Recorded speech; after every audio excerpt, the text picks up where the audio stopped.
I just wanted to do a quick video review of Dunkirk.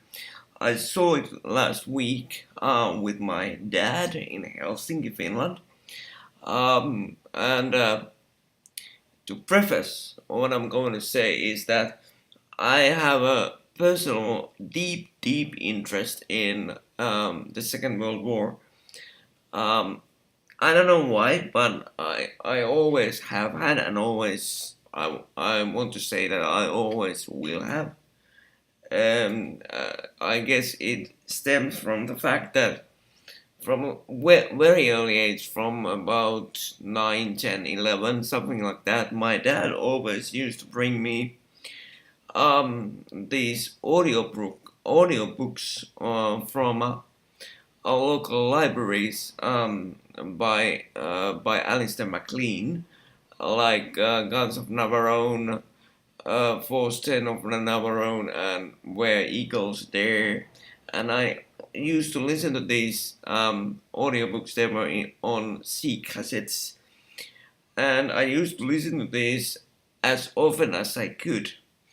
And when I got older, I was more and more interested and um started to find out all the information I could. I had a grandfather that fought in the Finnish-Russian wars of the early 40s.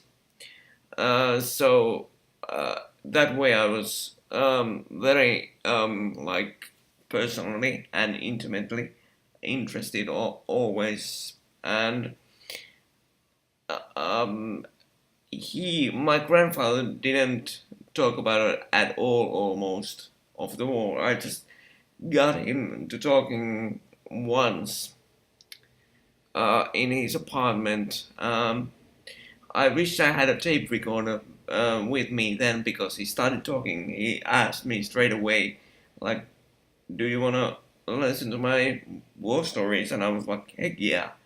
And we sat there for hours and hours on end, and he was talking, and I was listening with open mouth astonishment, because they were very horrific and very like harrowing stories.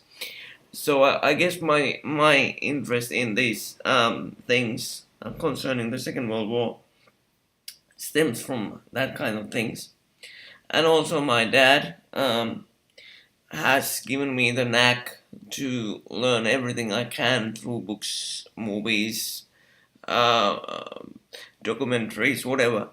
He's always like learn, and read more, and watch documentaries. And I'm doing that to the best of my ability all the time. But yeah, now to the movie. So it's a story of the evacuation of the British troops from Dunkirk. And let me say this um, for the movie. If you are looking for emotional attachment to the characters of the movie, then this movie is not for you. If you are looking for romantic war movie, this movie is not for you.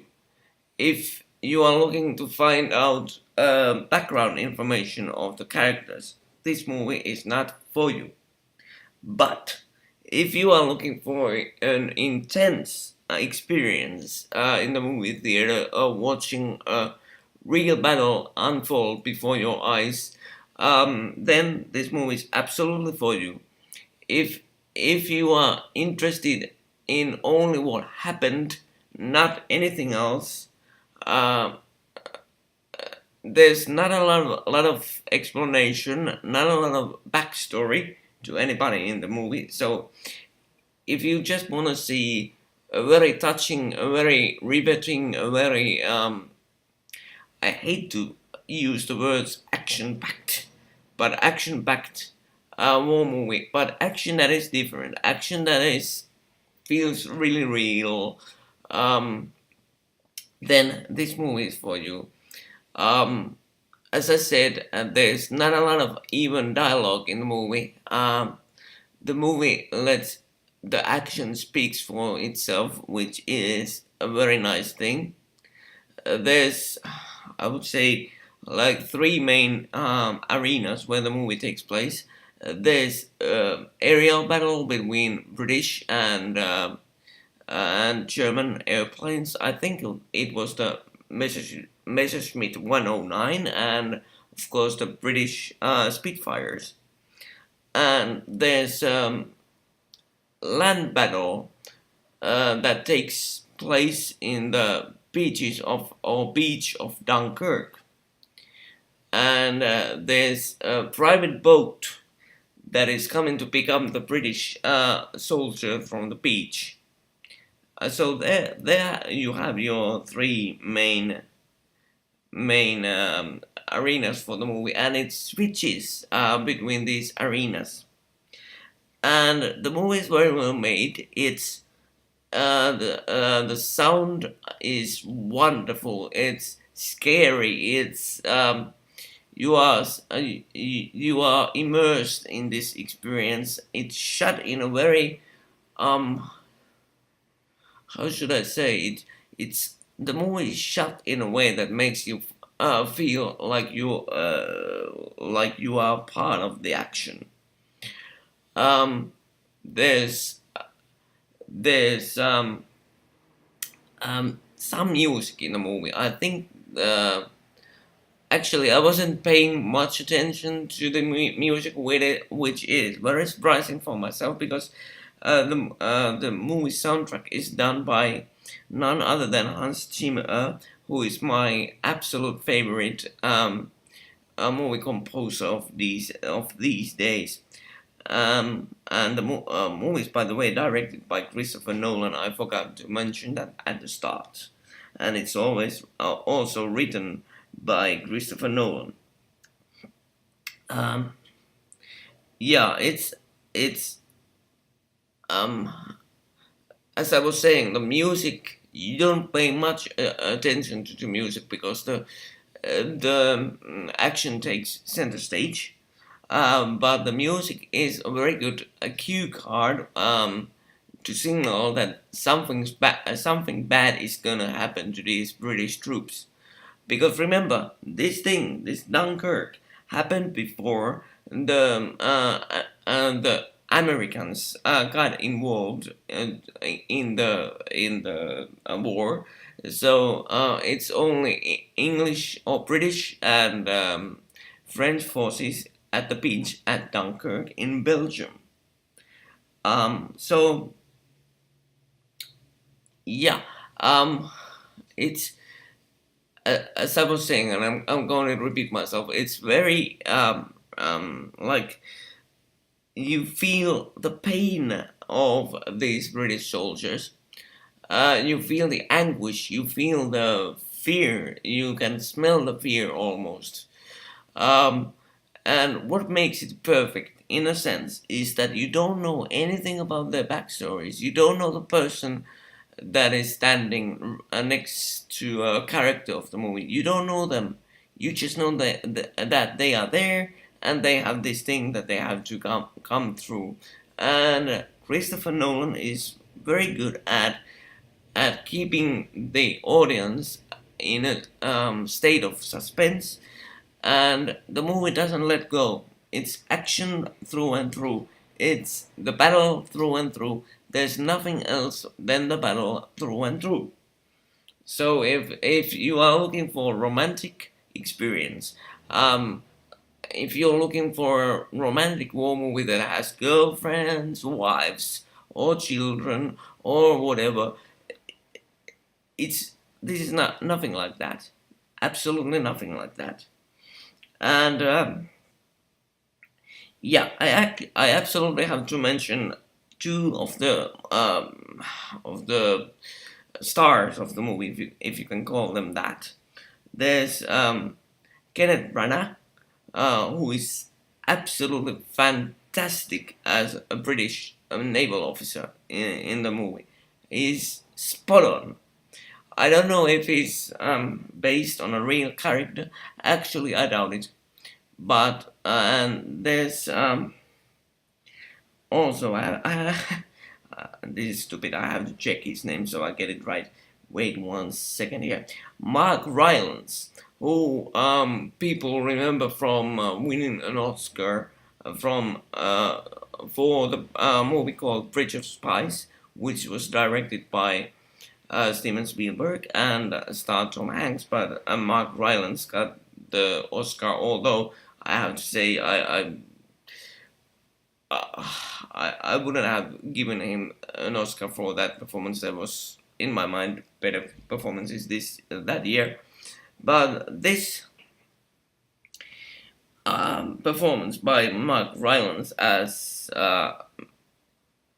Mr. Dawson is absolutely fantastic. He's a captain of a small boat coming to pick up the British troops.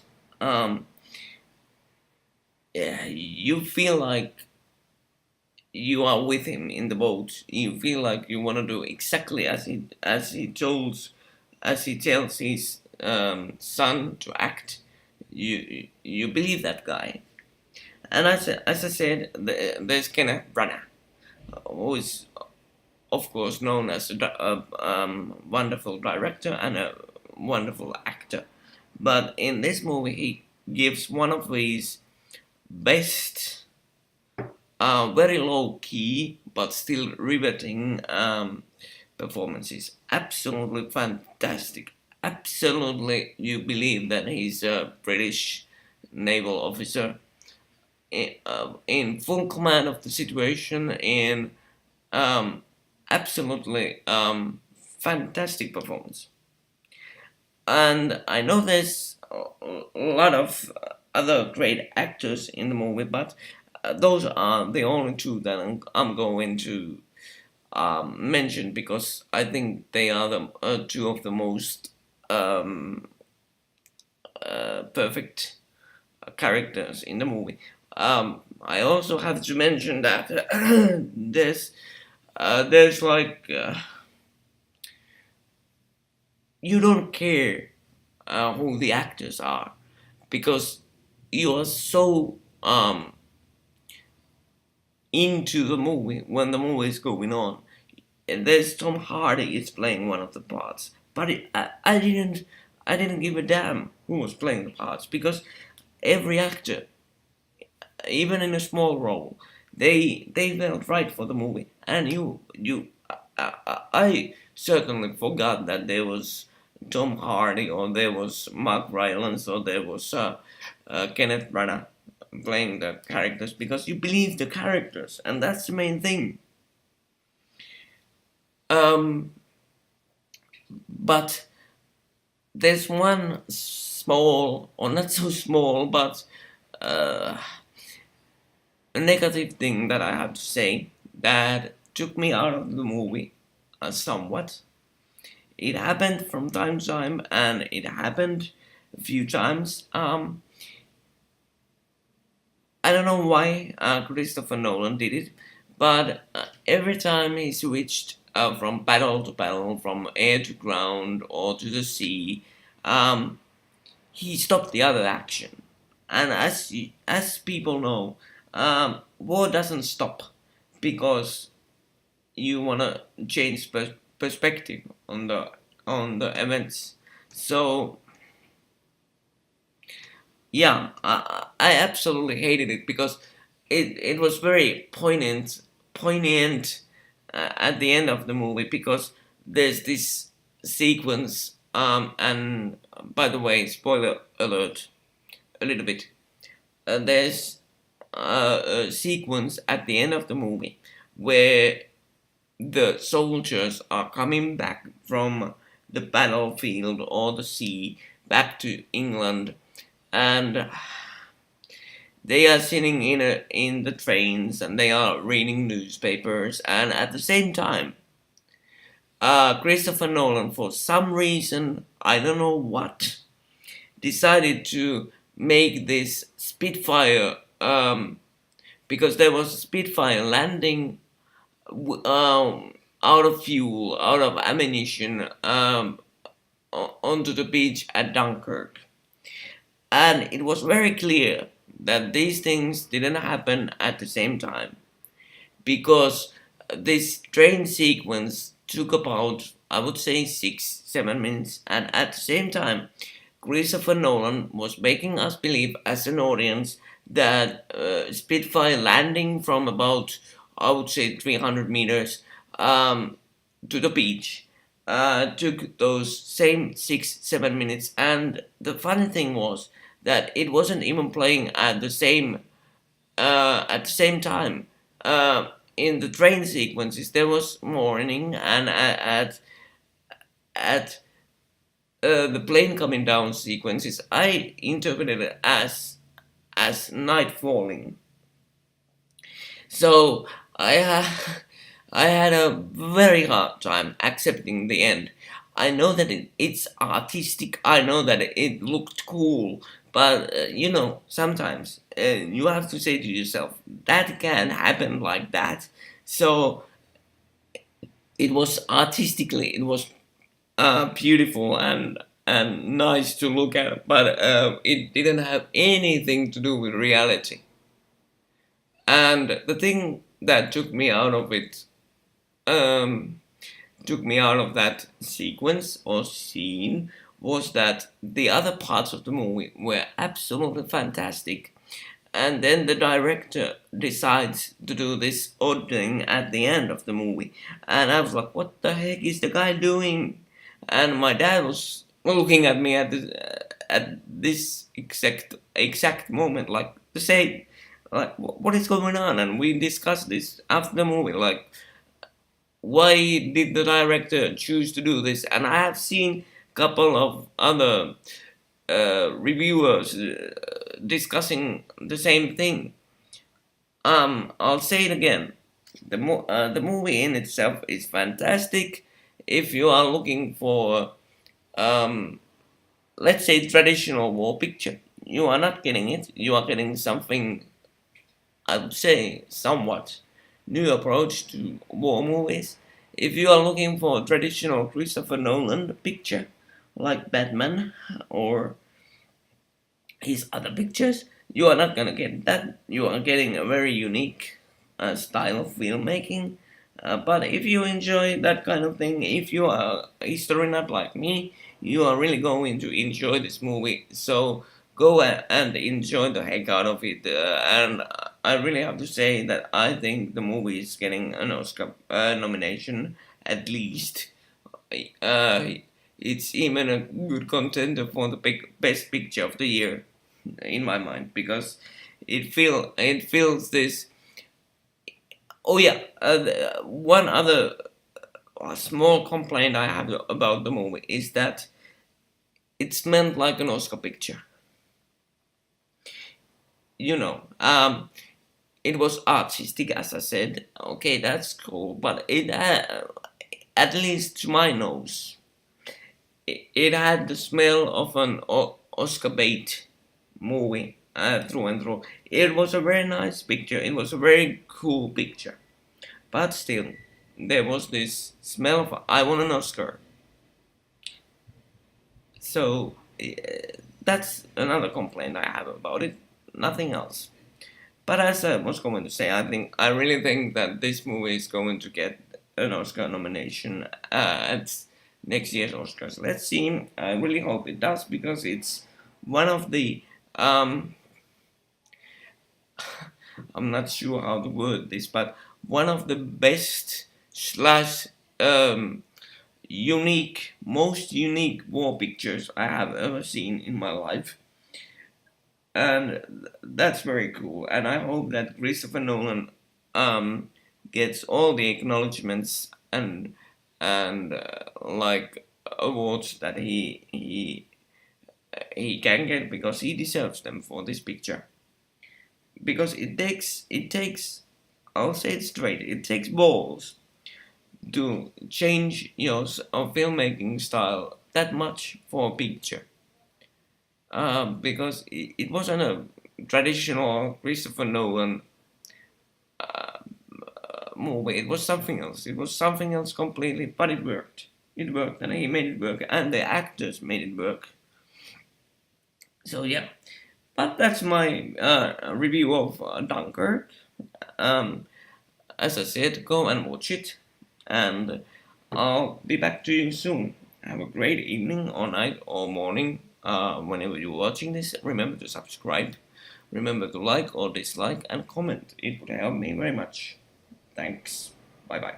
Good this, but one of the best slash most unique war pictures I have ever seen in my life, and that's very cool. And I hope that Christopher Nolan um gets all the acknowledgements and like awards that he can get, because he deserves them for this picture.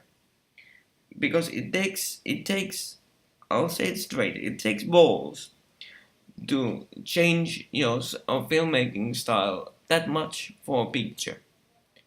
Because it wasn't a traditional Christopher Nolan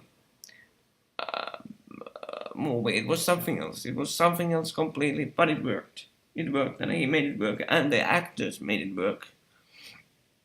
So yeah, but that's my review of Dunkirk. Um, as I said, go and watch it, and I'll be back to you soon. Have a great evening, or night, or morning. Whenever you're watching this, remember to subscribe. Remember to like or dislike and comment. It would help me very much. Thanks. Bye bye.